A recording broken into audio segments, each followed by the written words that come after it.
14 जुलाई 2023 ठीक 2:35 पे इंडिया का सबसे डिफिकल्ट मिशन लॉन्च किया गया। 2, 1, 0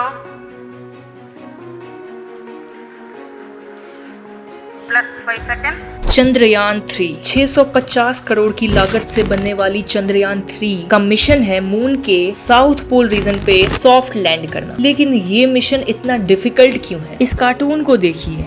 28 सितंबर 2014 ये कार्टून छपी थी न्यूयॉर्क टाइम्स में। ये दिखाती है कि कैसे एक इंडियन किसान एक गाय के साथ एक रॉयल स्पेस क्लब में घुसने की कोशिश कर रहा है और जहां अंदर दो आदमी इंडिया के मिशन मंगलयान के बारे में कुछ पढ़ रहे हैं। आर्टिकल का टाइटल क्या है? India's budget mission to Mars. इस कार्टून को बहुत क्रिटिसाइज किया गया, जिसके बाद न्यूयॉर्क टाइम्स को अपॉलॉजी मांगनी पड़ी। अब आते हैं करीब 2 हफ्ते पहले 4 जुलाई 2023 जब न्यूयॉर्क टाइम्स ने एक आर्टिकल पब्लिश किया इंडिया के स्पेस प्रोग्राम के बारे में। पर इस बार कहानी बहुत अलग थी। जब इंडिया 1947 में आजाद हुआ तो हमारा देश कई सारे समस्याओं से गुजर रहा था। उस समय एक स्पेस प्रोग्राम के बारे में सोचना एक बहुत बड़ी लग्जरी थी और कई लोग ये मानते थे कि इंडिया ऐसे चीजों में कैसे प्रोग्रेस कर पाएगी। और ये सिलसिला इसरो के फॉर्मेशन के बाद भी चला कि मानो स्पेस प्रोग्राम के दुनिया में इंडिया एक छोटा सा बच्चा है जिसका बजट रसिया और अमेरिका के बजट से बहुत ही कम है। पर आज इंडिया के स्पेस प्रोग्राम ने बहुत कुछ अचीव किया है। इसरो ने 166 मिशंस कंप्लीट किए हैं। प्राइवेट सेक्टर में भी हलचल मची है। इंडिया में अभी 140 रजिस्टर्ड स्पेस टेक स्टार्टअप्स हैं। ऐसे इनोवेशन की वजह से प्लान है कि अगले साल मानव सहित गगनयान लेकर के चलेंगे।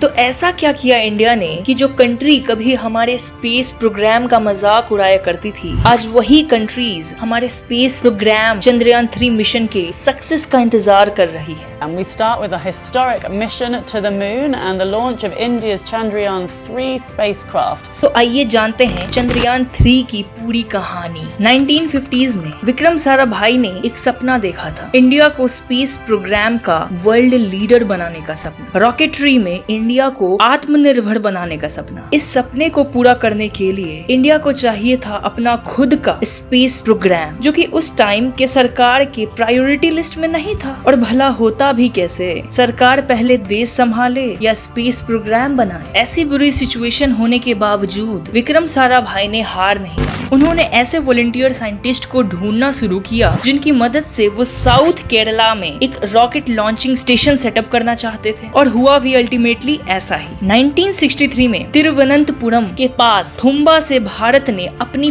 पहली स्पेस साउंडिंग रॉकेट लॉन्च किया। और इसी छोटे से रॉकेट लॉन्च के साथ शुरू होती है हमारी space program. Cut to 2008। ISRO India की खुद की एक स्पेस एजेंसी है जो विक्रम साराभाई का सपना था अपने खुद के दम पर अपनी खुद की इंडिजीनियस टेक्नोलॉजी से लॉन्च करती है चंद्रयान 1। सारी दुनिया भौचक्की रह जाती है। एक कंट्री जो कुछ ही समय पहले रॉकेट पार्ट्स को एक साइकिल के ऊपर ट्रांसपोर्ट कर रही थी, आज खुद की अपनी इंडिजीनियस टेक्नोलॉजी से चांद और मंगल तक पहुंच रही है। क्योंकि इसरो के इस सक्सेसफुल चांद मिशन के बाद आया था मार्स मिशन, उसके बाद चंद्रयान 2, उसके बाद एस्ट्रोकैट से लेकर 2017 में एक रॉकेट ने सबसे ज्यादा सैटेलाइट लॉन्च करने के लिए वर्ल्ड रिकॉर्ड जो बनाया, जिसे कि 4 साल तक किसी भी देश के रॉकेट ने नहीं तोड़ पाया। अब इसरो का ये हाल है कि सिर्फ 2018 से 2022 तक में इसरो ने फॉरेन कंट्रीज के लिए 177 सैटेलाइट्स को लॉन्च कर दिया। पूरी दुनिया में जितने भी देश हैं लगभग सभी इसरो को अपने सैटेलाइट लॉन्च करने के लिए एक ट्रस्टेड पार्टनर मानती है। चंद्रयान 3 मून के साउथ पोल पर सॉफ्ट लैंडिंग करने के लिए डिजाइन किया गया है और इस कोशिश की शुरुआत होती है चंद्रयान 1 से।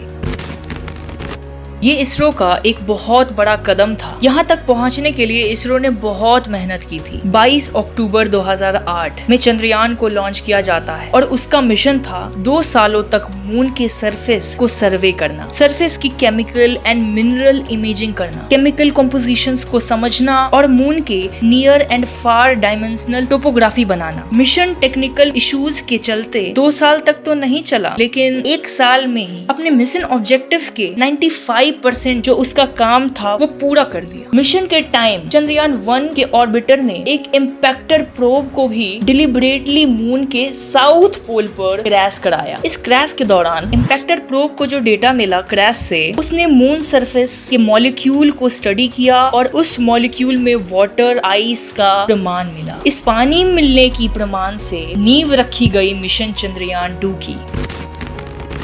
चंद्रयान 2 का ऑब्जेक्टिव था मून के साउथ पोल पर सॉफ्टली लैंडिंग करना, और चंद्रयान 1 में जो पानी मिलने की इंफॉर्मेशन थी, इनिशियल प्रमाण था, उस पर डिटेल्ड स्टडी और रिसर्च करना। लेकिन ये कोई आसान काम नहीं है, मून पे सॉफ्ट लैंडिंग करना। 2019 में चंद्रयान 2 का लॉन्च तो सक्सेसफुल था, लेकिन एंड डिसअपॉइंटिंग था। लॉन्च के करीब 1.5 महीने ट्रैवल करने के बाद चंद्रयान 2 पहुंचता है चांद के पास, और वहां विक्रम लैंडर जब लूनर साउथ की तरफ अपनी सॉफ्ट लैंडिंग ट्राई कर रही होती है, तब वो अपने 6000 किलोमीटर पर आवर की वेलोसिटी को कंट्रोल नहीं कर पाती है, और साथ ही साथ अपनी सेट ट्रेजेक्टरी से डेविएट कर जाती है। लूनर सरफेस के टच डाउन से कुछ ही देर पहले एक सॉफ्टवेयर ग्लिच के कारण लैंडर का इसरो से कांटेक्ट टूट जाता है और लैंडर क्रैश कर जाती है लूनर सरफेस के ऊपर। वो दिन तो था फेलियर का, लेकिन इस फेलियर से इसरो ने हार नहीं मानी। बिना टाइम वेस्ट किए उन्होंने फेलियर की जांच करी और कमिटी बिठाई, जिससे चंद्रयान 3 में कुछ इम्पोर्टेंट इम्प्रूवमेंट भी किए गए, जिससे कि इस बार लॉन्च और लैंडिंग दोनों सक्सेसफुल रहे। इसरो के करंट चेयरमैन एस सोमनाथ ने कहा, चंद्रयान 2 में सक्सेस बेस्ड डिजाइन अप्रोच अपनाई गई थी, वहीं चंद्रयान 3 में फेलियर बेस्ड डिजाइन अप्रोच अपनाई गई है। So we, instead of success based design in Chandrayaan 2, we are doing a failure based design in Chandrayaan 3. इसका मतलब ये है कि ऐसी कोई भी वजह जिससे फेलियर हो सकती है, उसको अच्छे तरीके से टेस्ट किया गया है, जिसे पहले की इस रॉकेट में और सैटेलाइट में लगाई गई। तो बहुत सारे चेंजेस, बहुत सारे अपग्रेड्स, सेफ्टी फीचर्स के साथ 14 जुलाई 2023 को चंद्रयान 3 को सक्सेसफुली लॉन्च कर दिया गया। चंद्रयान 2 की तरह चंद्रयान 3 भी लॉन्चिंग व्हीकल, इसरो का सबसे powerful dependable rocket GSLV Mark 3, जिसका अब नाम हो गया है LVM-3 से हुआ। चंद्रयान 3 स्पेसक्राफ्ट के 3 पार्ट्स हैं। लैंडर मॉड्यूल, जिसका काम है मून पर सॉफ्ट लैंडिंग करना और वहां से रोवर को डिप्लॉय करना। रोवर अपने आप में जो रोवर है, जो लूनर सरफेस पे सैंपल कलेक्ट करेगा और उसका केमिकल एनालिसिस करके बाकी रिपोर्ट अर्थ को भेजेगा। और प्रोपल्सन मॉड्यूल, जिसका काम है रोवर और लैंडर को रॉकेट से लूनर ऑर्बिट के 100 किलोमीटर के दायरे पर ले जाना और फिर उससे अलग हो जाना। अलग हो जाने के बाद प्रोपल्सन मॉड्यूल का काम खत्म नहीं हो जाता है, वो कंट्रोल रूम, मतलब इसरो कंट्रोल रूम और लैंडर के बीच एक रिले सैटेलाइट का काम करेगा। क्योंकि याद रखिए, लैंडिंग हो रही है साउथ पोल पर, जहां डायरेक्ट कांटेक्ट अर्थ के साथ पॉसिबल ही नहीं। 22 से 25 अगस्त के बीच में चंद्रयान 3 का विक्रम लैंडर प्रज्ञान रोवर चांद के साउथ पोल पर लैंड करेगा। अगर सब कुछ सही रहा तो भारत इतिहास में अपना नाम दर्ज करेगा। फिर से हम पहली कंट्री बन जाएंगे जिसने मून के साउथ पोल लूनर सरफेस पे सबसे पहली बार सॉफ्ट लैंडिंग की हो। याद रखिए, मिशन मार्स में भी भारत ही वो पहली कंट्री है जिसने की अपने पहले ही अटेम्प्ट में मंगलयान से मार्स तक पहुंची थी। आज से करीबन 50 साल पहले ही अमेरिका चांद पे पहुंच चुका है, उनके लोग भी वहां तक पहुंच चुके हैं। तो आज दुनिया भर के साइंटिस्ट चांद के साउथ पोल को एक्सप्लोर करने के लिए इतने इंटरेस्टेड क्यों हैं? और चंद्रयान 3 से मिलने वाली इंफॉर्मेशन का वो इतने बेसब्री से क्यों इंतजार कर रहे हैं? क्योंकि लूनर साउथ का ज्यादातर एरिया परमानेंट शैडो रीजन में रहता है, मतलब जहां तक सूर्य की किरणें कभी पहुंची ही नहीं। इस वजह से मून पे आइस और वाटर ट्रेस की खोज में वहां मदद मिल रही है, और रिसर्च ये दिखलाती है कि मॉलिक्यूलर लेवल पर वहां पानी हो सकती है। साथ ही साथ इस एरिया में छोटे क्रेटर्स से लेकर 13 किलोमीटर डीप क्रेटर्स भी हैं। इन्हीं अर्ली क्रेटर्स को स्टडी करके हमें अर्ली सोलर सिस्टम की कॉम्पोजिशन, यानी उनका ओरिजिन कैसे हुआ, उसके बारे में भी काफी इंफॉर्मेशन मिल सकती है, जो कि अमेरिका भी इस मिशन पे टकटकी लगाए बैठा है। क्योंकि उसका आर्टेमिस 3, जिसमें इंसानों को 50 साल बाद चांद पे दोबारा भेजा जा रहा है, वो भी लूनर साउथ पोल पर ही लैंड करने का प्लान कर रहे हैं। तो उनको चंद्रयान 3 मिशन के डेटा की बहुत जरूरत है कि वहाँ लैंडिंग पॉसिबल भी है या व्हाट आर द चैलेंजेस, वो उनको भी देखना है। अमेरिका का आर्टेमिस प्रोग्राम का एस्टिमेटेड कॉस्ट है $93 बिलियन डॉलर्स। आर्टेमिस 1 मिशन जिसका काम सिर्फ मून का चक्कर लगाना होगा, उसका कॉस्ट है अबाउट 4 बिलियन डॉलर्स। उसके कंपैरिजन में हमारा चंद्रयान 3 वहां पहुंचेगा, वहां लूनर लैंडिंग लगाएगा और ये सब 650 करोड़ में। आप मान लीजिए 80 मिलियन डॉलर, जो कि कुछ नहीं है compare to what America is spending. और ये दिखलाता है हमारा फ्रूगल इनोवेशन। इंडिया के साथ साथ इजराइल ने भी अपना लैंडर लूनर सरफेस पे लैंड करने की कोशिश की, लेकिन वो फेल हो गए। तो आप इससे ये समझ सकते हैं कि